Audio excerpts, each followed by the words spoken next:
This is the first episode of the series Figma for email designers, where we are going to cover Figma basics that helps you to build email templates in Figma. And today's video is about auto layout. We're going to learn how to use auto layout in your email designs, why it's important to use auto layout in Figma, and how to export HTML email templates from Figma using macro email to Figma plugin. So let's get started. This is a simple email in Figma built with auto layout. Why it's important to use auto layout? If you set auto layout for your emails, as you can see, you no need to manually change the width and height of your layouts if you change a text or a content inside. Auto layout is a feature in Figma that helps you to build responsive designs. So for example, if you're going to change width of text, the height of the email is changed. So you need to no need to manually update the height of the email. And the same works for buttons. If you change a label for button, the width of the button will change automatically based on the bit of text. So let's try to recreate this email with button and step by step from scratch, and I show how to set up auto layout properly for your email designs. And we're going to start with the button. So to create a new button, you just create a new frame. So to create a new frame, you simply can use F in Figma or use this icon on the toolbar. So it's a new frame. Let's call it button.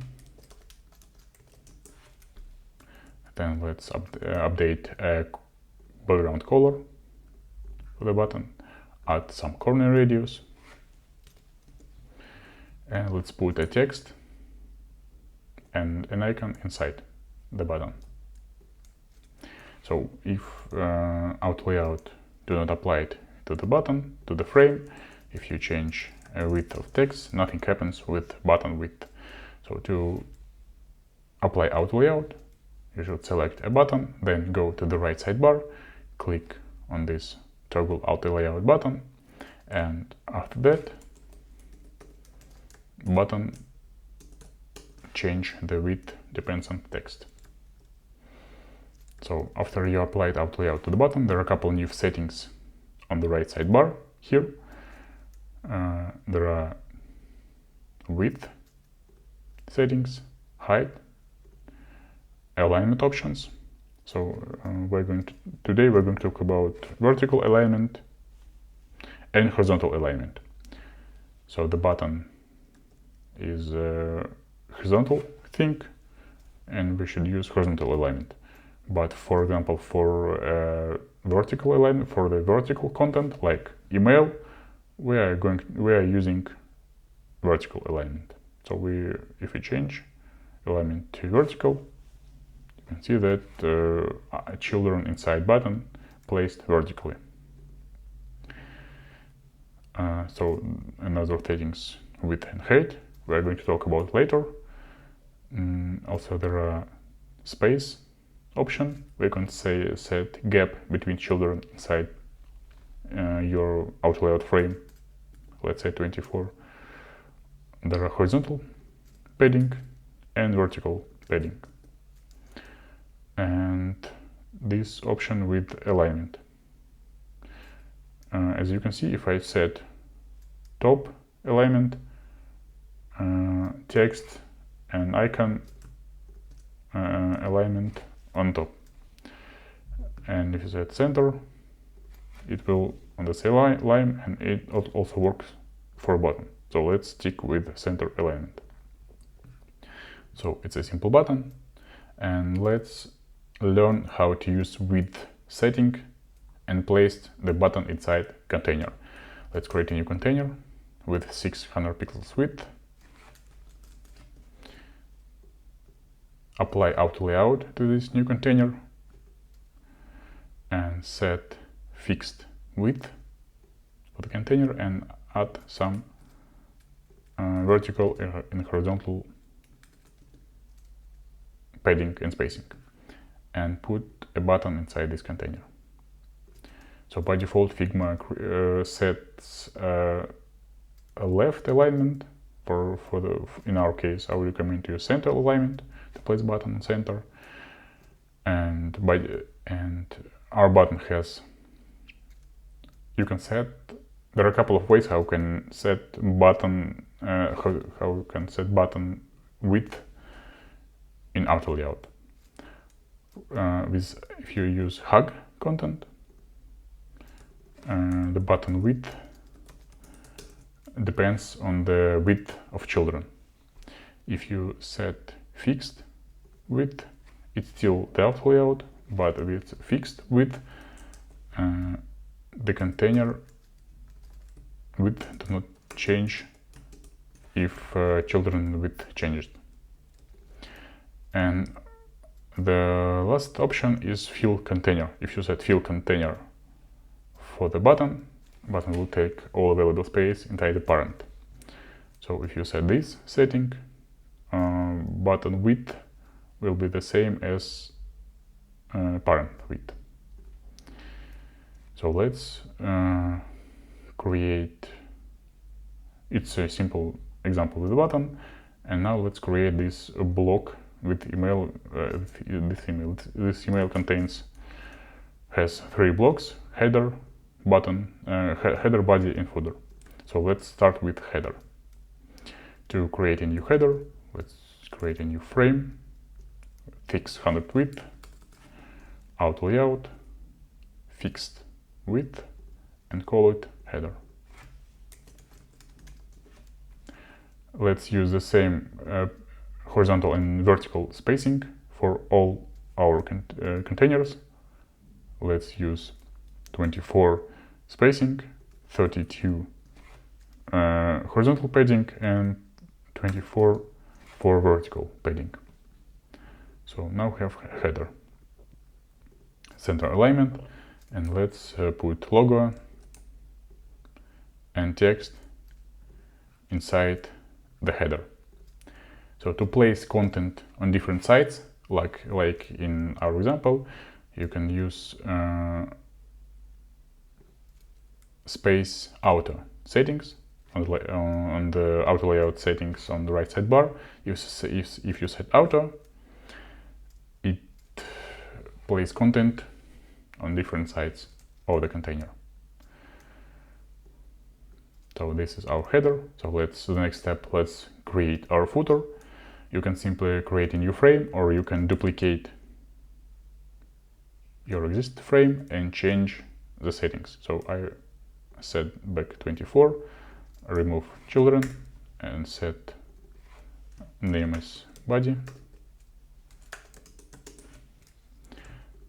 and copy paste content from our original email to the body, to new created body section.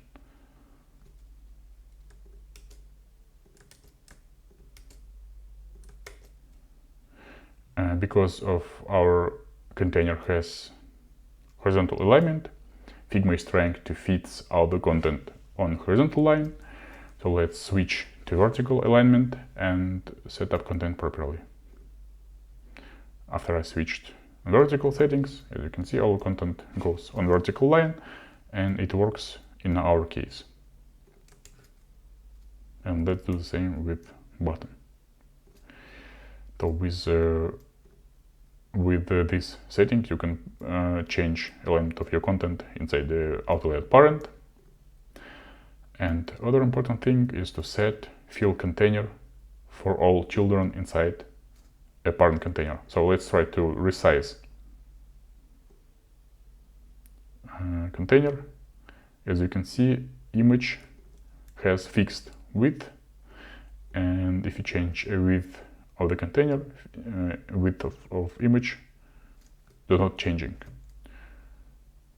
So I would recommend to set fill container for the image, and now if you change a width of the container, the width of the image follows width of the parent container. And the same for text and button. and let's set the same settings for our button field container. And as a last step, let's recreate our footer from original email. I duplicate, rename, remove all the content inside, and then let's put text and social icons. So as you can see, because our footer container has vertical alignment, all the content, text, and all the social icons align on vertical line. So it's not what we want. To place social icons horizontally inside a vertical parent, you should wrap all the icons inside another auto-layout frame, but for social icons with horizontal alignment. To do so, you can simply select all the social icons, then click on the toggle auto layout. If you select multiple items and click on this icon, Figma will wrap all your content inside a new auto layout frame. Let's switch to horizontal alignment for this frame. And now, as you can see, footer has vertical alignment, but the social icons container has horizontal alignment, and it works as we want for our email design. So as a last step, let's wrap it all together to our email template. To do so, simply select all the content and set auto layout, vertical alignment. Let's add some field container to our new email and set some spacing as example.